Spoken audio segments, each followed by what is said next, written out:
আজ আমি আপনাদেরকে দেখাবো যে কোল্ড স্টোরেজের ভিতরে আলু কিভাবে সঞ্চয় করা হয় বা কিভাবে রাখা হয়। এই যে দেখছেন, এই যে খাঁচা, এরকম খাঁচা, এইগুলোকে র্যাক বলে। এই পুরোটাতে 8টা র্যাক আছে।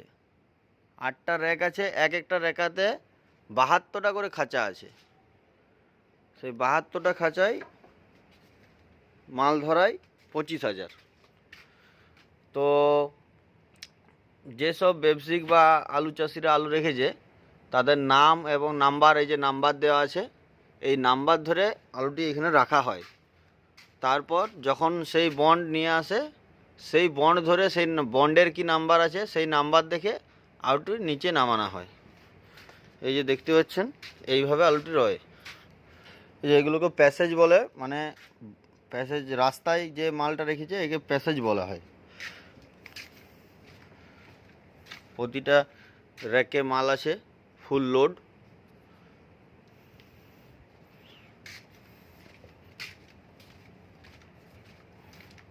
এই যে সেই লিফট, এই লিফটের দ্বারা মাল নিচে যায়।